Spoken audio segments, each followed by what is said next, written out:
So let's go ahead and get started. I also love, given the lighting here, I don't know if any of y'all have noticed this, but as the slide changes color, my laptop is making me change color. It's the light from the screen. So that's kind of fun.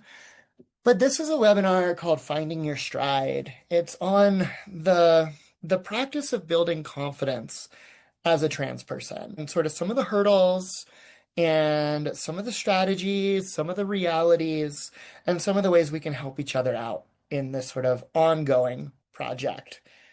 And yeah, I'm looking forward to chatting with you all about it. So let's dive in. A little bit about me. So, like I said, my name's Lena. I am an educator. I teach philosophy at New Mexico State University in Las Cruces, New Mexico. Taught a bunch of other places too. In addition to that, I am the founder of Transcensions Coaching, which is a queer-centered coaching and consulting practice run as much as is practicable on anti-capitalist principles. That's how I'll describe it for today. So I work with clinical providers. I also work with one-on-one private clients to help folks navigate gender, sexuality, relationship diversity in neuro-inclusive frameworks. I'm also a peer facilitator and educator here at Plume, where I do one of these webinars every month, sometimes some other stuff too. And I also facilitate our 40 plus peer support group, our neurodivergent peer support group, and also one of our trans femme peer support groups. I've got some letters after my name. I've got a PhD in philosophy, and I'm also certified as a sexuality counselor through the Sexual Health Alliance. And in terms of identities and the sort of perspectives through which I see the world, I am a non-binary trans feminine person. Sometimes I just say trans woman. Sometimes I'll say trans woman outside of the binary.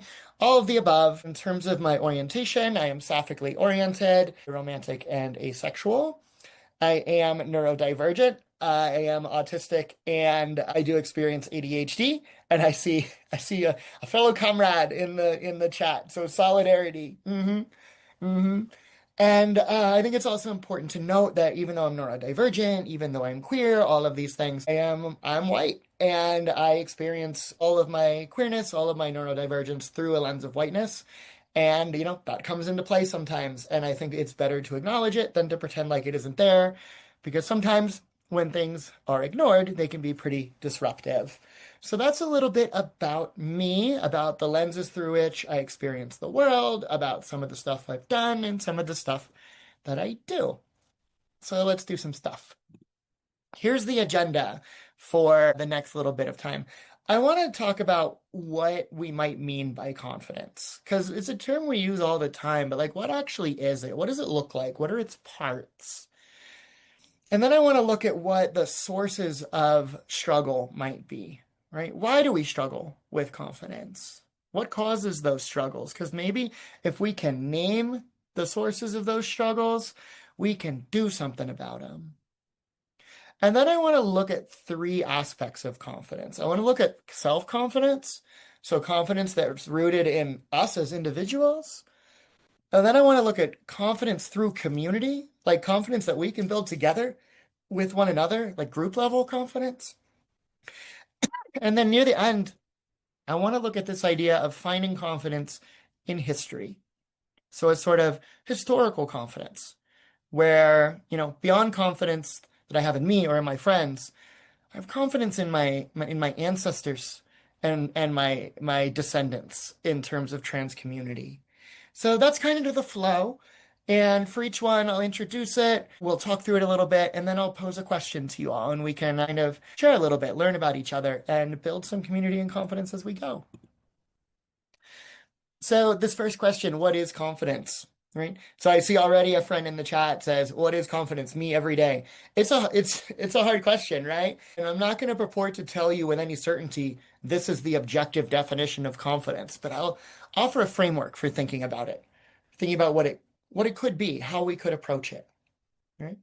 And I'll share, confidence is something that I've struggled with my whole life. Back when I was told I was a boy, I was a particularly small one, and being the smallest boy in class led to me putting up with a lot of stuff from my peers. It wasn't great for my confidence. Right? My interests were not conventional, so they were rarely celebrated. I didn't get a lot of external support or uplift from people in my community or my family. So I didn't have a lot of sources of confidence. But over time, I found some comfort. I found some trust in myself. I found some trust in the people around me that allowed me to go from being that person who was told they were a boy to being this person who you see now. And many times now, I'll say I still struggle with confidence, right? All the time. People are sometimes surprised to hear it, especially if they know me in person, because they're like, you're so confident. It takes effort. It's not something that comes naturally to me. So part of this, I'll tell you about like how I got there, but I also want to hear from you about how you get there too. There's this quote from Jazz Jennings, and I really like this quote. And it says, being transgender is not just a medical transition, right? If you're pursuing medical transition, that's not the be all and end all of being trans, right? For some of us, it's deeply essential, but it's a piece of the pie. But it's also about discovering who you are. It's about living your life authentically. It's about loving yourself, and it's about spreading that love toward other people. And I think in the seeds of this quote here, we see some clues as to how we might helpfully think about what confidence is and how we can find our stride with it. This notion about living our life authentically, discovering the truth about who we are, self-love and outward love as well. So I'm going to say, and one of these words, I'll say in advance, one of these words I hate. One of these words is a trigger word for me, and it might be for you too, but I'm going to ask you to like give it to me and let me like try to heal it up a little bit. I think confidence breaks into three things. I think it's got like three heads. I think we can think of confidence as a kind of trust. I think we can think of confidence as a kind of resilience, and that's the word that's a little bit of a trigger word for me. So more on that in a second. And I think also we can think of confidence as a kind of hope, right? So maybe like trust plus resilience plus hope is the formula for confidence, right? So going through those in order, I think at its core, confidence is a form of trust. Believing and believing that what you're believing is reliable. It's trusting yourself. It's trusting your choices, and it's trusting your capacity to grow.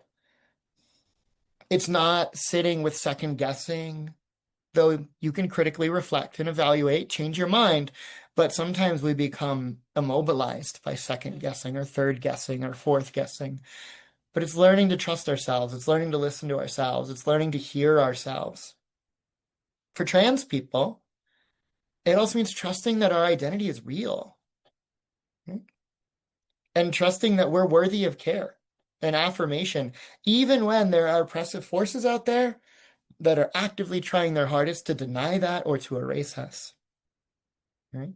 It's not succumbing to that sort of propaganda, but retaining this steadfast trust in ourselves, saying that even if the whole world says we're not real, we're real.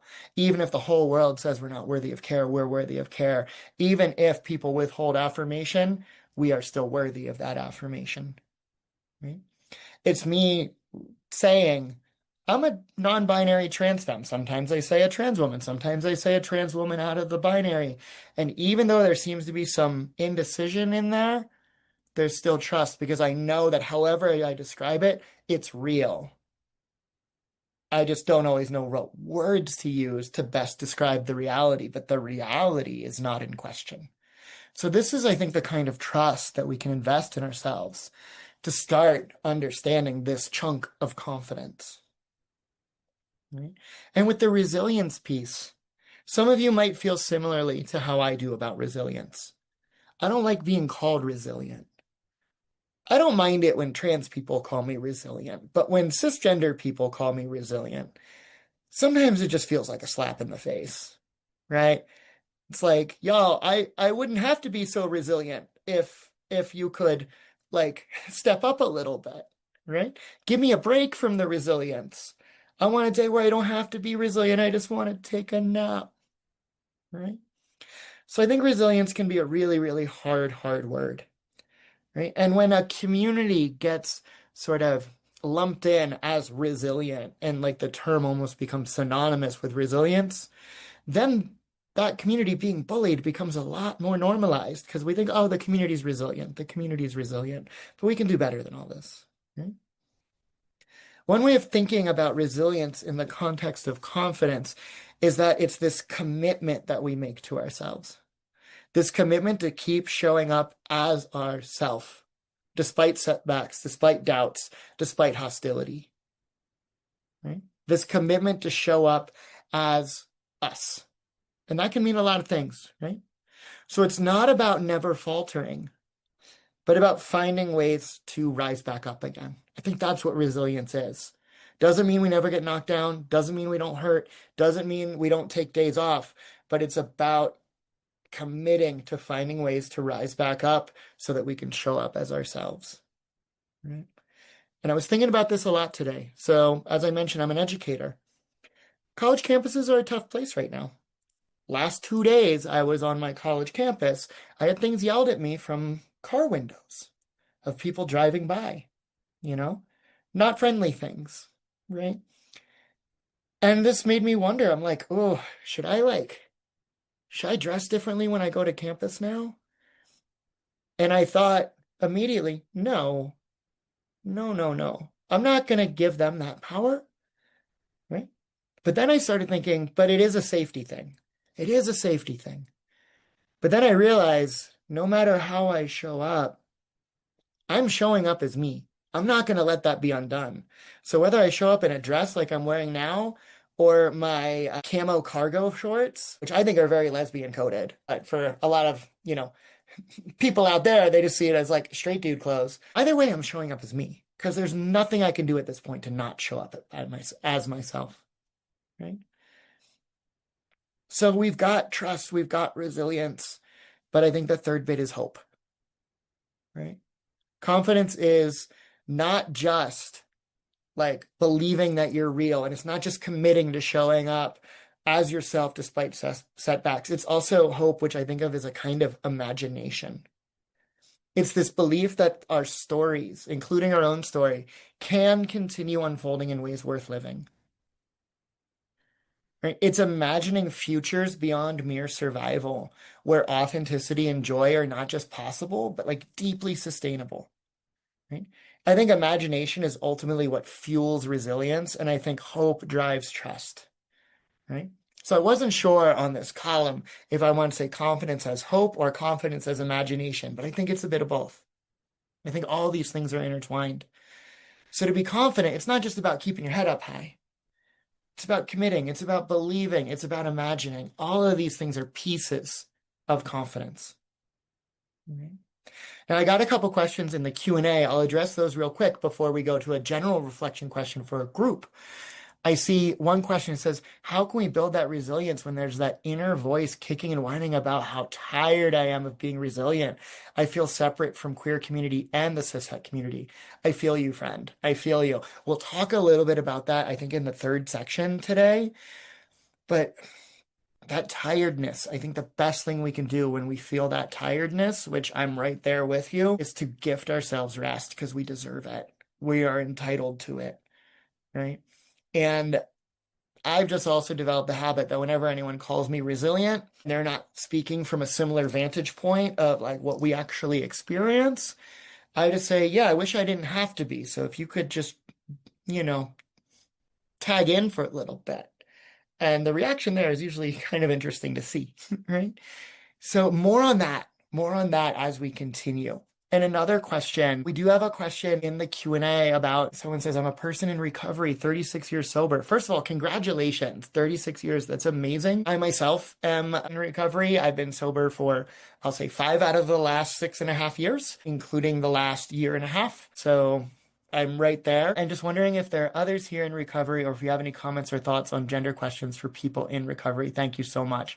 Absolutely. So if any of y'all want to connect over that topic, please feel free in the chat if you're, comfortable disclosing. Also say if y'all want to build community in the chat, you're more than welcome to share contact info and the like. It won't get shared outside of here. But yeah, thank you. Thank you for sharing that and congratulations again. Now I want to open it up to everybody. A question I'll pose in the chat. What's an area in your life where confidence comes more easily? Right? So maybe it's music, maybe it's athletics, maybe it's your makeup skills, maybe it's your taste in movies or your cooking, right? So what's an area in your life where confidence comes more easily, and what's an area where confidence is more of a struggle? Right? Love to hear any reflections any of y'all want to share in the chat. And while you're typing yours up, I'll share mine. I'm really, really confident in my ability to speak publicly. I've been an educator for 20 years. I talk to people for a living. It makes me feel alive. I'm confident at it. I'm good at it, right? But there are areas where I struggle. I struggle in confidence when it comes to dating for reasons we'll talk about. I get really scared. I doubt myself. I second guess myself into a corner that I never move back out of. So those are mine. Let's take a look at some of the ones shared in the chat. So finances, definitely. That is not an area where I'm confident. Cooking is confident. And then well, anywhere else is a struggle. I feel you. I've lost all confidence, everything. I might have some scraps. Though you can rebuild from those scraps, my friend. For real. Hold on to those scraps, right? Hold on to them. Don't let people take those away from you, right? Confidence is my ability to learn. I love that, right? Confidence when discussing tech. Confidence in my hair. I'm jealous of you. Oh, y'all, I used to have long, pretty hair before my egg cracked, and then nature took it all away. Yeah, confidence in making things, confidence in pulling myself out of dark times. Support, friend, support. That's a powerful skill to have. Right? Confident comedic ability. I love seeing these. I love hearing people share about things they're confident in and also things they're not, right? So not confident, standing up for myself. That's one. That's real. I'm curious how many people here relate to that, like struggling with confidence when it comes to speaking up, setting boundaries, enforcing boundaries, defending your name, etc. Yeah. Mm-hmm. Confidence in my empathy. Hold on to that. Absolutely. That's a beautiful one. Not confident in defending my beliefs to others. I was raised to be seen but not heard. Whew. hmm And that comment there, y'all, that ties in how much of our struggle with confidence, it doesn't come from nowhere. A lot of it is struggle that was pushed onto us in areas that people benefited from us being not confident in. I'm going to say confident over and over. I mean confident. So I'll move on to the second little section now. We'll keep all these discussions going. We'll talk about these sources of struggle. Right? Where does our confidence go? Where is it hiding from us? Right? What's keeping it from us? Well, here's a quote from Janet Mock. She says, "When I was younger, I wish I would have been told more often that I was right and nothing was wrong with me, that I was deserving of everything this world has to offer, and that my visions for my future were worthy of pursuit." And I relate to that because I think if I would have been told those things when I was younger, I would have been confident when I was younger, right? But I wasn't told those things. Those things were withheld. And since I didn't hear them from people, I didn't believe them, right? Still struggle with believing them. It's a challenge to believe them, right?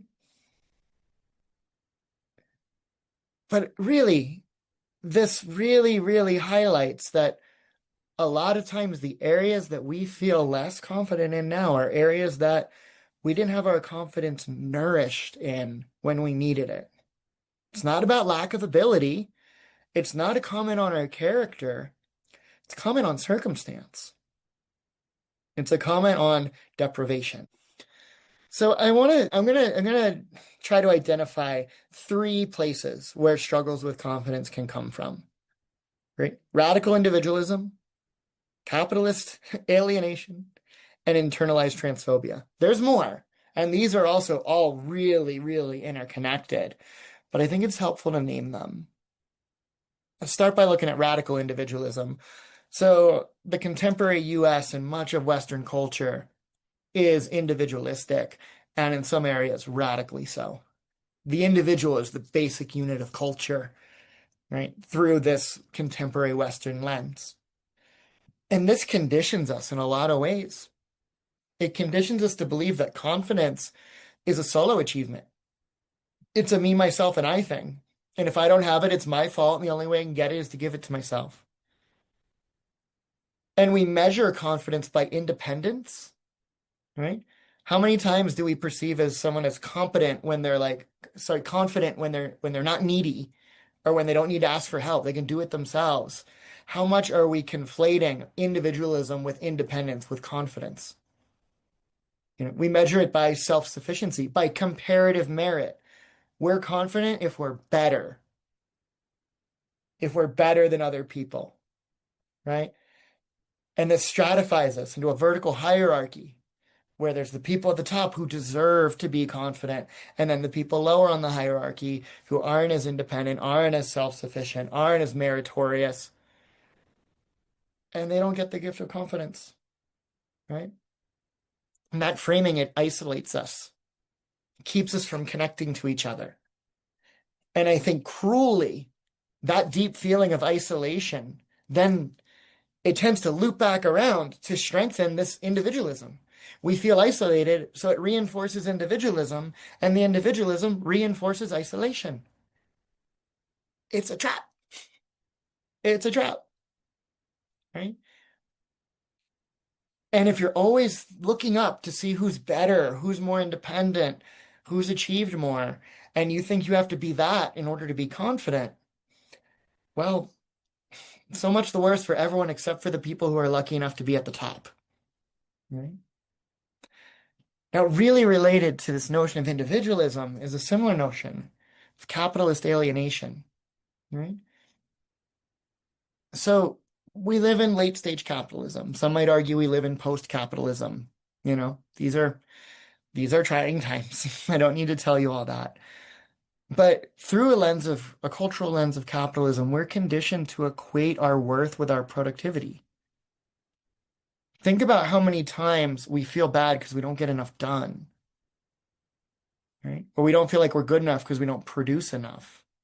Or we feel like in order to rest or relax or take a vacation or play a game, we have to earn it. Naps are justified because they help us return to productivity. This really, really solidifies this idea of your worth being equal to your productivity, right? And for those of us who experience different aspects of minority stress, which can be disabling, right? Marginalization induces tremendous amount of stress that can definitely affect our productivity, right? So being in a capitalist circle pushed to the margin is going to typically lower your productivity, right? But it also shapes us into this constant state of insecurity and anxiety so that we will continue to buy products. The people who sell us stuff benefit from us feeling unconfident. People who are confident in how they look feel less of a need to go out and buy things to change how they look, right?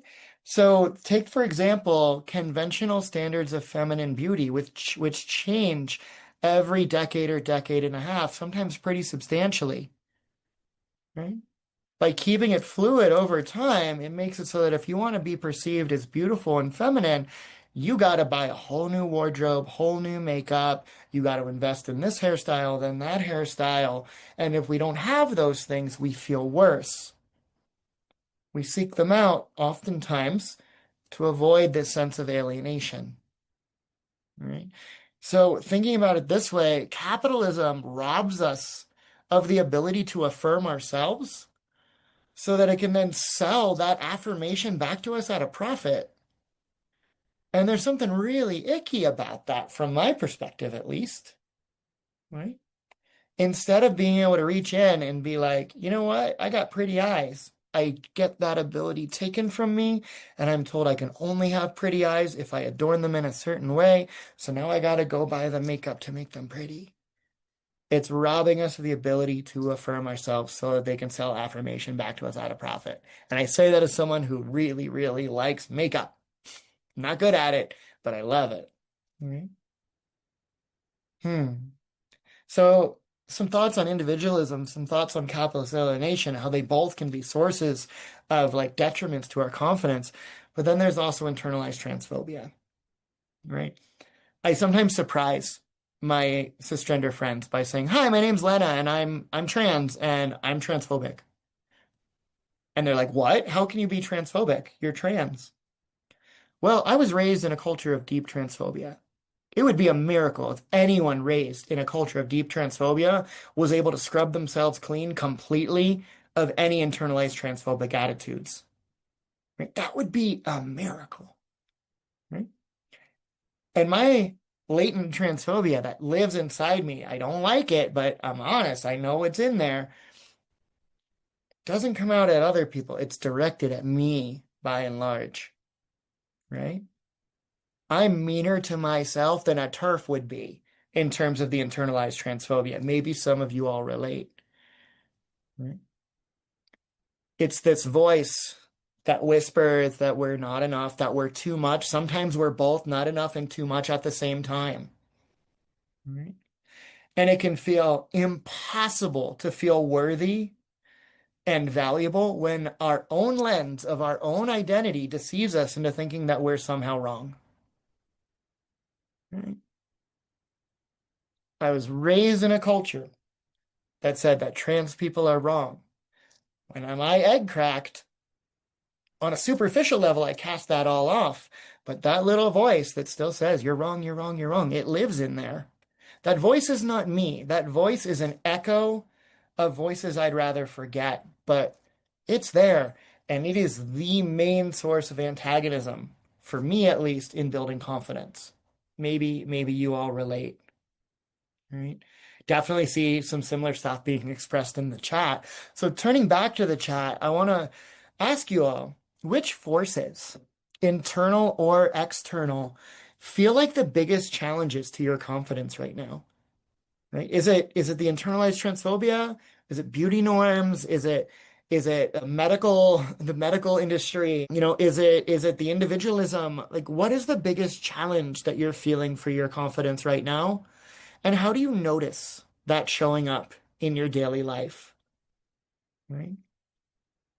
I notice for me, I'll share while y'all are typing any answers you want to offer. I I've internalized these norms about makeup to tie back to that. I love it, but I'm terrified to do it because I'm terrified I'm going to do it wrong. I don't let myself play with it. And I can feel really dysphoric when I start doing makeup because I feel like it makes me look less girl rather than more girl. And that lack of confidence and that buying into those norms makes it so I don't play with it. Makes it so that I don't do it. And that shows up in my daily life, right? It's a small deprivation, but over time, that's a lot of missed joy, right? So I'm curious, anything that you all want to share? I see feeling of not enough, not femme enough, not on HRT long enough, no surgeries, don't dress, right? Yeah, yeah. Sorry, just moving some screens so that I can see more of your comments. Beauty norms hurting my self-image and fear of being hate crimed are my two biggest roadblocks to confidence right now. Felt, friend, felt, and solidarity on both of those, right? We got to look out for each other. Yeah. A lot of financial pressure that makes me feel guilty for doing literally anything except for looking for ways to earn money. That hurts because I'm trying to transition and learn things, but then to transition, I need money. Then I ask myself why I'm not making money. And that's another loop you can end up in, right? Yeah, the fact that gender is behind a paywall is it's icky, right? But again, it's that taking our ability to do this stuff for ourselves and selling it back to us, right? Yeah, I see here. So it seems that people are better at being their authentic self, and my family doesn't help either. Family's hard, right? Especially if you come from a family with high standards and lots of judgment. Yeah, sympathies to anyone there. Right. Definitely not feeling femme enough. I love femme clothes and my makeup, but it's a coin flip whether it makes me happy or makes me feel like I'm cosplaying as the person I want to be. I relate to that too, friend. I mean, I tend to see my old boy self as the cosplayer, and I think one day I took off that awkward boy suit, and I do too struggle with feeling not femme enough, but one thing that's helped me with that is adopting a pluralism about femininity. Femininity looks so many different ways. I'm not femme in the same way that like Sabrina Carpenter is femme, right? I'm femme in the Lena Larva way. And that's actually my favorite way to be femme. And when I reframe it that way, it helps a little bit, right? That there's different directions. And same thing applies to masculinity, of course, as well, right? Yeah. I see one friend shares the internal fear of shaking up too much by coming out, feeling like it's going to be too disruptive for others. I would love if we were in a room to do a show of hands of how many people had that similar fear that coming out was going to be a problem for other people. That held me back for a long time too. And I just want to say that's a them problem, not a you problem, right? And if they're disruptive, it's not you coming out that is disruptive. It's their reaction to it that's disruptive. That's on them, not you, right? Hmm. I like to think of instead of coming out, inviting people in, and that's a coveted invitation. I decide who gets it and in what order they get it. So, yeah. hmm hmm Cool. I love all these shares here. I'll go on to the next section and we can keep the conversation going because it's all going to flow on these similar narratives. So the next area is we want to talk about like what it is to build some self-confidence, right? What is that to build this hope, resilience, trust in self without buying into this alienation and this radical individualism and building it despite the presence of internalized transphobia? Well, here's a quote from Wolf Roby. Everything about us, about you, is a revolution. Existing, just being together, finding joy, being seen. Even in the smallest I love your hair, or that pin, button, patch is so cool moments. So keep doing that. Exist, see each other, pick up on all the joy you can find. And one of the reasons I love this quote is that I used to think that confidence was a switch. It's either flip down or it's flip up. And I couldn't figure out how to flip it up and get it to stay that way. I thought of it in very binary terms, but it's about little things. It's about an accumulation of little things that add up to be a big thing, right? Just being able to acknowledge like that a compliment can feel good, even if it's coming from yourself, right? Those small things, right? So instead of thinking of like confidence as this mountain that we have to get to the top of, just think of it as each step, you know, even in the smallest I love your hair moments, right? So when we're thinking about building self-confidence, right?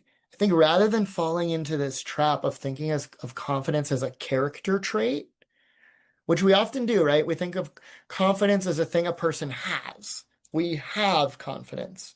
We lack confidence, right? And sometimes we treat it as a resource, right? But I say throw both those out. Let's think of it as a practice. It's not something we have or some way that we are, but it's something that we do, right? Confidence is a verb, I guess, if you want to put it slightly loosely. Right? It's something we all can do, right? And maybe some people, given their circumstance, it comes easier to them. But it's not something that we all either have or don't have, right? It's something that we do or don't do, right? And like all practices, the practice of confidence takes practice, right? And like I was just saying, big changes happen most naturally and easily through accumulation of small changes. A new outfit. And a new outfit doesn't mean all new pieces. A whole new outfit can come from just one new piece situated amongst old familiar staples, right? Sometimes just a piece of jewelry makes a whole new outfit, right? Or an honest conversation, or a boundary upheld. All of these things are small steps. They can feel like big steps because they build up, right? Giant leaps, going from being not confident to confident, that's intimidating. But small steps are approachable, they're manageable, and they're far more accessible for a lot of folks. Right? But the biggest confidence killer and something that's even to get back to what I was saying a few moments ago about my experience with, not doing makeup because I talked myself out of it. This thing that will talk us out of even small steps is this individualistic capitalist dogma of perfectionism. Perfectionism is the soil that imposter syndrome grows in. Imposter syndrome, this idea that we're not real. It's not trusting the self. It's second guessing ourselves and our worth and our competence and our identity. But here's the thing, perfection is bland. Perfection is boring, right? Be messy, be aimless, be unfinished, right? In short, be human, right? And don't let the perfect be the enemy of the confident, right? I don't listen to them much anymore, but I used to be a big Radiohead fan years and years and years ago. And there's this one line in Fake Plastic Trees off the Bends where Tom York sings a line about her fake Chinese rubber plants. But I always misheard that lyric as perfection is rather bland. And it was my favorite Radiohead lyric forever, and it's one that they didn't even actually sing. So here we are looping back to it, right? Think about perfection is conformist, perfection is convergent, perfection is uniform. There's no going up from perfection. There's barely even lateral movement from perfection. Perfection is devoid of personality. Personality comes from mess, aimlessness, unfinished business, right? From humanity, right? And one final note on imposter syndrome. You might, if you've come to some of the similar webinars I've done before, you might have heard me say this previously. But imposter syndrome, there's a certain kind of person who doesn't feel it, right? And you can check to see if you're that kind of person, right? Genuine imposters who know they're imposters don't feel imposter syndrome because they know they're posing. They know it. There's no need to wonder, right? Or they're sort of so lacking in reflection that they don't even think to question whether they're imposters. They just assume that they are where they need to be and where they should be. Right? So either you know you're an imposter or you lack awareness to even ask if you're an imposter, right? Those are the people who don't feel imposter syndrome. So it follows from that that if you feel imposter syndrome, that means there's some uncertainty. You don't know that you're an imposter, and you also have enough self-awareness to wonder whether you're an imposter. That means you're not an imposter. The number one bit of evidence that you are not that you're not an imposter is that you feel imposter syndrome, right? Feeling imposter syndrome is evidence that you are not an imposter, right? So I'm curious, again, to turn it back to the chat before I get too much on a soapbox there. I'm curious, what practice of self-confidence, like trust, resilience, or hope, would you most like to grow? And like, what's a step you can take? And as you're sharing there, I'll offer mine. I do hard things. I've been through a lot. I've lived a lot of life. I am confident in resilience. And I've done a lot of reflection. I'm confident in trust. I know who I am. But the area of self-confidence that I want to grow in is hope. That I feel sometimes the weight of the world limiting my imagination of what kind of stories are still possible. And I don't want to lose that. Right? That's an injury I'm not willing to sustain. So that's where I want my practice to focus on of self-confidence through imagination and hope. And I'd love to hear any of y'all who where do you want to grow, right? I see one person mentioned resilience right away. One person mentioned trust right away. Yeah. Another one for trust. Be more confident in my voice. Mm-hmm.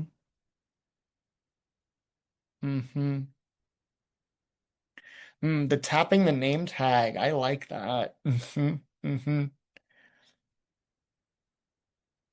Yeah, I'm seeing a lot of folks with mentioning trust, right?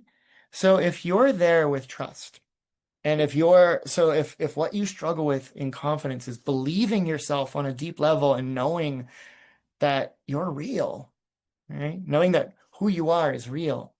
Remember what I said about imposter syndrome, right?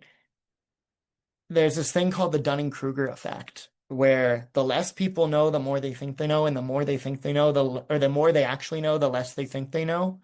We can Dunning-Kruger affect ourselves here, where we actually have such a deep understanding of ourselves that it undermines our confidence in our understanding of ourselves, right? And then we get tripped up over self-doubt. And if you're experiencing that level of self-doubt, that's a pretty good indication that you have a pretty solid idea somewhere in there of who you are. Right?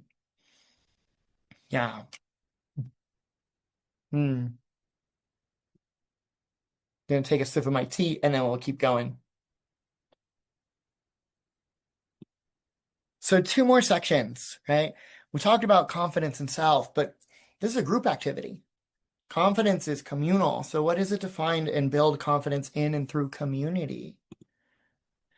So here's a quote I really like from Mix Puxaplenty. Being a human is hard work, but it's easier to carry that load together.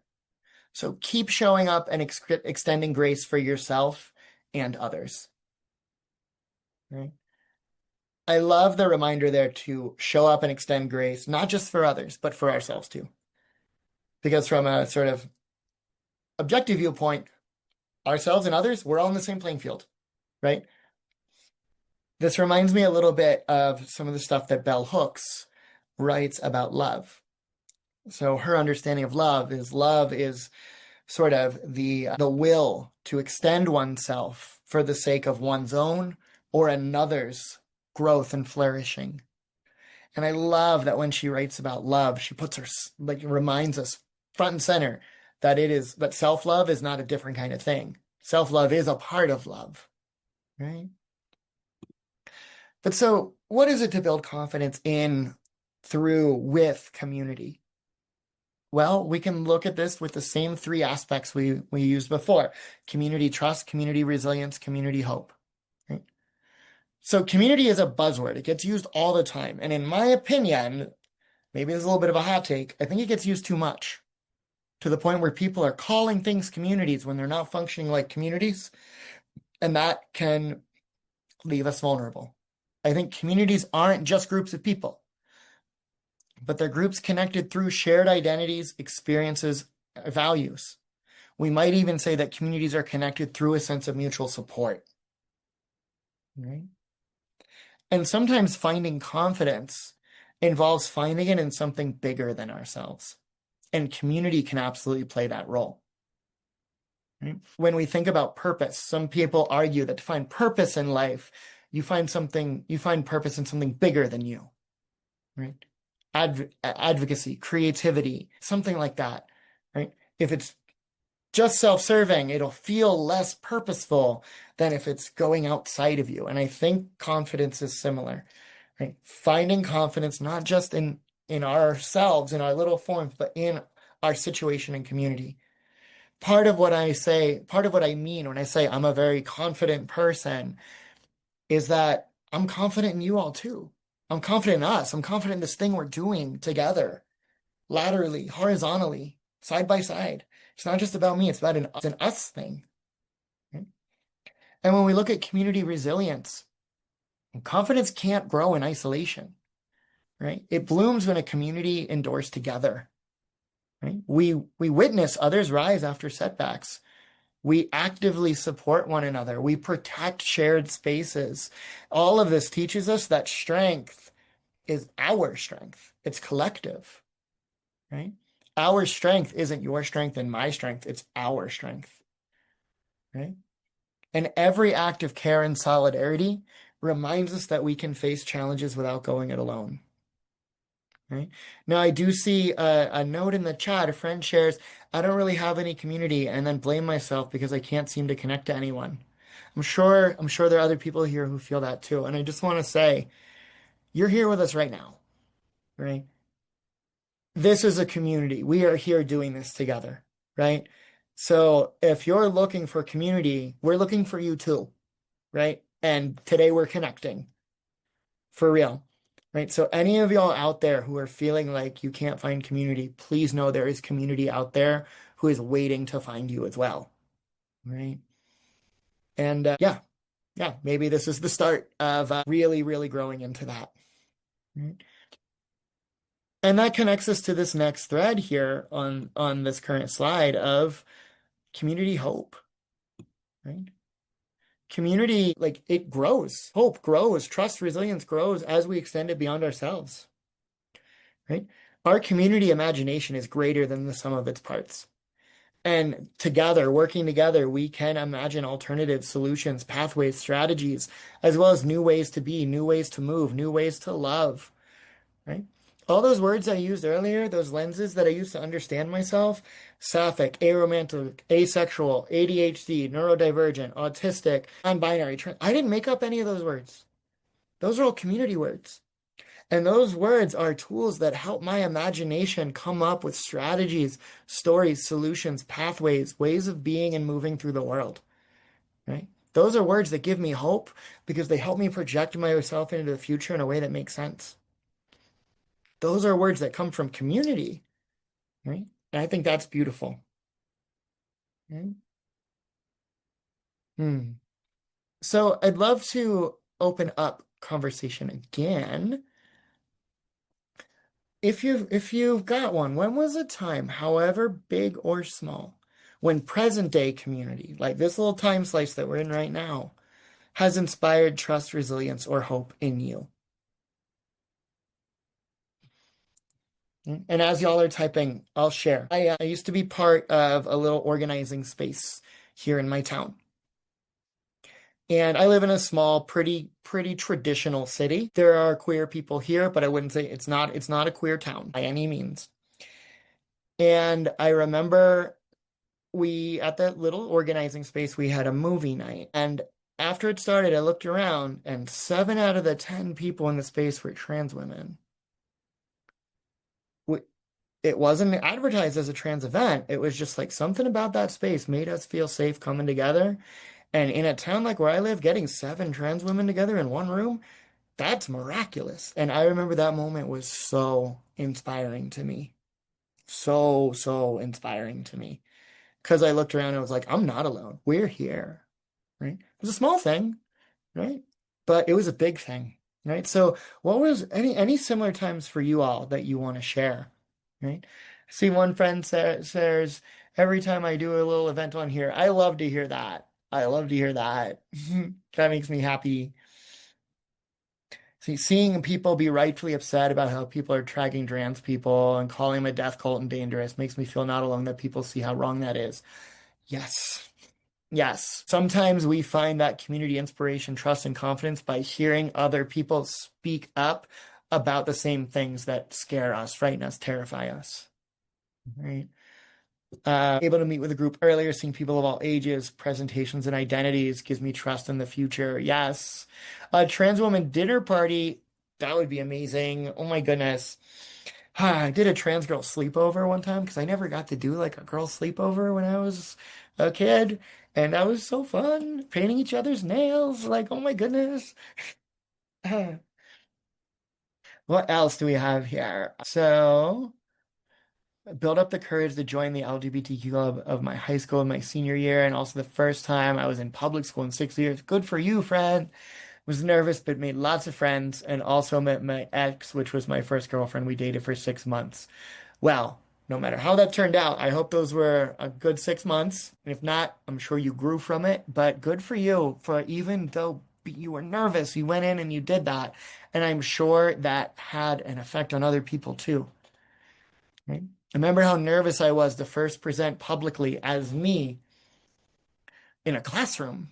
But every semester, students come up to me after the first day and they let me know that having a trans professor helped them become more comfortable being themselves.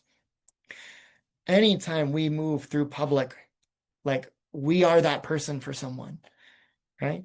We're everywhere, right? And think about all the uncracked eggs who might see you and they don't even know you, but just seeing you, if you're out presenting openly trans, right? They might see you, and that might be the nudge they need to get out and do it themselves too. I think that's so beautiful, right? We don't know how many people we affect. We'll never know, right? Inspiration's like kind of invisible like that, right? Hmm. So we talked about confidence, finding confidence in the self and finding confidence through community, but there's also history, right? So let's just take a moment to look at that. So civil rights advocate, Miss Major Griffin Gracie here. She says, we used to accept this crap of we're not worthy and we shouldn't exist. And yeah, we used to, right? Some people are really trying to tell us those things now, but that's it's a pretty recent phenomenon, right? As Miss Major points out, she says we've got to revolt and we've got to reclaim who we are. Not claim it, reclaim it, take it back, which implies we had it. We still do, right? And let these people realize that before they came along, the people who want to colonize our identities, people who want to erase our identities, smash them down, before they came along, we were honored and worshiped and appreciated and adored. Right? So when we look at history, I look back cross-culturally, across time, and I see trans people as one of the fixtures of human existence. Right? And that reminds me that we will always be that way, right? We are not going anywhere. So we can find trust, resilience, and hope in history, I think. So trans history, our history, I think it shows us conclusively that we are who we are, right? And that, again, we are a constant fixture of human culture and experience. And exploring our history as trans people helps us build trust in self and community, since our history shows beyond any doubt that we are real. We're not a TikTok trend, right? We're not a social contagion. We're not something that just got made up in the last couple of years, as some people say. We've been around for as long as there have been people, right? And at its heart, like we said earlier, resilience is about getting back up. And when you look at not our whole history, but contemporary trans history, that's a story of getting back up over and over because staying down is not in our nature. In our shared history, it models confidence for us. It shows us how to walk the walk even when times are terrifying. So one thing I do, maybe we could try this too, is when confidence starts to falter, I ask, what would Sylvia Rivera do in this situation? What would Marsha P do? Right? I look back at the figures who in contemporary trans history fought amongst the hardest against all odds, right? And I wonder, like, what would Marsha P do in 2025, and how can I follow that example? That helped me find resilience and hope too. Because, we have this linear idea. There's like the past back there, the present now, the future there. It's like in a line. But there's other ways of looking at it. The past is a playground of imagination, full of visions of the future and what our world could be. Go back in time and read old sci-fi about how they thought the present day would going to be. The past is a playground of imagination. And every present eventually becomes the past, and every past gives rise to a future, and ours is no exception, right? Just as we look back on Sylvia and Marsha P right now, 2, 3 generations from now, people are going to be looking back on us to learn from our struggle, right? They might even mention some of our names, right? I think our confidence is reinforced through strong roots, and our roots are undeniable, right? So when I'm struggling with confidence, with trust in myself, with resilience, with maintaining hope, I look at community around me and I look at history both before me and after me. And it helps. So I'm curious if any of y'all want to share in the chat, when you look at our history, which aspects, which persons, places, events, movements, ideas help you find a sense of confidence in yourself, in us, and in our future? Is there a trans figure? Is there a historical period? Is there an event? Something that like helps you really, really build this sense of confidence in our longevity. I get it from Stonewall, right? I look at Stonewall and I see people who said, that's enough. And they stood up, right? And maybe we're due for another Stonewall moment, but like we have precedent and we know they did that, right? So throughout history, what has helped you find confidence? Is there a person, right? Albert Cashier forever and always. Mm-hmm. Are there particular like ways that gender variation has appeared across history or in different parts of the world that you look to and you're like, that's kind of amazing, right? I look at, so I really like comic books. I look at Crazy Cat, one of the earliest fascinating US newspaper comics. And also Crazy Cat was one of the first genderqueer characters in American literature, right? Early 1900s. And I look at that and I'm like, that's amazing. That's amazing that this character was so gender expansive in like 1905, 1914, right? I look at that and that just fills me with joy. It's why I've got my little crazy cat tattooed on my hip. I see some others here, Marcia P. See one friend, I don't know how to answer because I'm not good with history, and that's okay, right? You got a whole lifetime to learn, right? And also be a part of it. History isn't just what happened, but it's what's happening now, right? Yeah. I see Christine Jorgensen. Mm-hmm. Seeing shows with openly genderqueer characters. Yeah, like I was just saying with Crazy Cat. Like, and for me, looking back at the history of our depiction can be so powerful, right? Not always, people don't always get it right, but there's some gems out there, right? So I'm going to go ahead and we'll go into a recap now, right? We've covered a lot of stuff, right? We talked about how to think about confidence. And I propose this model where it's got three parts. It's got trust, it's got resilience, it's got hope. All three of those things. It's not just about posture. It's not just about positive self-talk. I think those are the three components. But things like internalized transphobia, things like sort of capitalist alienation, things like radical individualism, they cause us to struggle, to lose that hope, limit that hope, to shrink our imaginations, to hinder resilience, and to undermine trust. So how do we build it back? I think we build it back through practice, through small steps, and by giving up on the myth of perfectionism. Because that's a trap. Perfectionism is like the oasis in the desert that lures you in, or it's the siren song, right? And when we build community, we do it not just individually by ourselves, but we do it together around each other and throughout time, through community and history. And remember, community is a big place. So even if you're like geographically isolated, just remember, you're in a community right now. We are here together doing community in real time, and you're a part of that. And I'm really glad you're here. So before I open it up for some Q&A, I got some recommended readings I wanted to point out to you. So I almost always recommend at least something by Meg John Barker and Alex Toffey. I think they're both fantastic, fantastic writers, thinkers, helpers. And they have this book. It's a workbook. It's called Hell Yeah, Self-Care. And it's a trauma-informed workbook written by two brilliant non-binary trans people. So it's not your typical, like, sort of hollow, vapid self-care stuff. This is really good. And it can help when we're struggling and we really want to find our stride, find our footing. In terms of our history, this book by Kit Ham, Before We Were Trans, A New History of Gender, where you can look all through those ancient societies that I see mentioned in the chat there, where we've been, where we are, and how that can help shape our imaginations for our future, right? There's a resource by Annalise Singh called the Queer and Transgender Resilience Workbook, Skills for Navigating Gender Orientation and Gender Expression, that can help with this confidence building with respect to hope, trust, and resilience.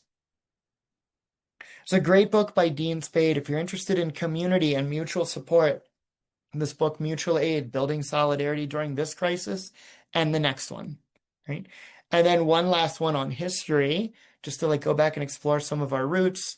This one is one of the most classic texts in our shared history, Susan Stryker's Transgender History, The Roots of Today's Revolution. So recommend all of those. You can take a screenshot if you want, or like I said, you're going to get a recording of this if you want to refer back to it. We got a bunch of events coming up. On Friday, we've got a trans skincare webinar, and that's open, available to everybody, right? In October, we've got a bunch of stuff on advanced planning documents. I'm doing one on the 14th called We're Not Going Anywhere, Remembering and Creating Trans History, that will expand on some of the stuff near the end of this webinar. One on gender-affirming makeup, one on how queer sci-fi can help us understand stuff about survival today, a trans makeup practice space. And then if you're a Plume member, whether you get your hormone therapy with Plume or you're just one of our community members, $5 a month for peer support groups, access to Prism, our in-house social media network, and some other stuff. We've got our trans femme peer support group, our trans masc peer support group, our BIPOC peer support group, building community neurodivergent 40 plus peer support groups, which are just some of my favorite ways to spend time is just in those groups with you all. If you want to take the survey to let us know what you thought and what you want to see moving forward, you can scan that QR code or put in that link. You can also just wait until you get the email and it'll have a link in it there too. So I'll leave this up for just a second. We'll start going into some Q&A. We've got probably about 5 minutes to do question and answer, and then we'll take a quick break and then transition into the after party social space. So I see one question in the Q&A box. If y'all have more, please feel free to go ahead and type them in. So the question is, how best can I advocate for myself? Be a bridge to help others understand. I hear the idea a lot that I don't owe it to cis people to explain how I feel. But I feel that if I'm strong enough to do so, I need to, or no one will. So much of what threatens us is widespread ignorance and fear. Understanding is the vanquisher of ignorance, yes? It's a great question. And if any of y'all have thoughts on it, please feel free to share them in the chat too. So this question, I think it puts its finger on a dilemma that we face. We are not our cis friends' personal Wikipedia on trans experience. And sort of being, on call to explain stuff to people who, even if they're asking in good faith, it can be emotionally exhausting. But at the same time, they got to learn somewhere. And probably better to learn from someone with lived experience than someone without. So how do we navigate this dilemma, this bind that we're in? I think first thing we do is we recognize it, right? And I think what's worked for me is I will tell my friends, I was like, hey, I appreciate you wanting to know, but I'm going to answer on my own terms, right? So if you've got a question, please don't expect an immediate answer. And maybe when you ask it, be like, hey, when you get a chance, can we talk about this? Or ask, do you have the spoons to answer a question about this sort of thing right now? And that way I can be a source of knowledge and information, but when I'm able to be, and then let them know that it's not every time that we hang out that we're going to be me explaining trans stuff to you. Because sometimes I just want to talk about bad reality TV, right? Or, talk about music. Right? So that's what I tend to do is I draw in the spirit of their allyship, will say something like, I'm happy to talk, but not all the time. Right. And I've had some pretty good success with that. Right. So thank you for asking that question. Right. And yep, and I also see you tell people to look it up and they're too lazy to do it and they don't care. Yeah, one of the tricky things about telling people to just look it up too is sometimes they look it up and they get really bad sources because let's say they're coming out of a transphobic bubble, their algorithm is going to feed them more transphobia and misinformation. It's hard, right? But also if we all commit to doing it together, it lightens the load, right? Yeah. So cool. Any other questions? We can probably take about one more and then we'll wrap up and transition. I see one of our friends shares, I have a stuffed animal named Sydney. Hi, Sydney. And I used to carry her around with me in the halls when I was in high school, but I've been really scared to bring her out in public. I get that. I get that. scared of judgment, scared of other people's reactions. I feel that way sometimes too. And it helps me to remember that I notice myself and what I'm doing and what I'm carrying a lot more than anyone else does. And if it brings me happiness, that probably brings more overall good to the world than any like eyebrow raising discomfort that comes from judgmental people, right? My joy is more important than their skepticism, right? And also, I just would encourage you to consider maybe there's someone else in your area who's similar, maybe asking this same question, and they see you out and about carrying Sydney around, and that might give them the nudge that they need in order to do it themselves too, right? So just some thoughts there, but I get the fear. It's scary, right? And at the same time, I think you can do it, right? And yes, someone got my transition pun. I love that. So let's go ahead and wrap up there. And here's how things can go from here if you want to stick around. So after these webinars, we always do like a shared social space, and we'll take about a 5-minute break and then we'll come back. It says there at quarter after, but we'll come back at like 21 after. And I'll invite us all into a big breakout room where we can connect, and like if you want to be on camera, you can be on camera. If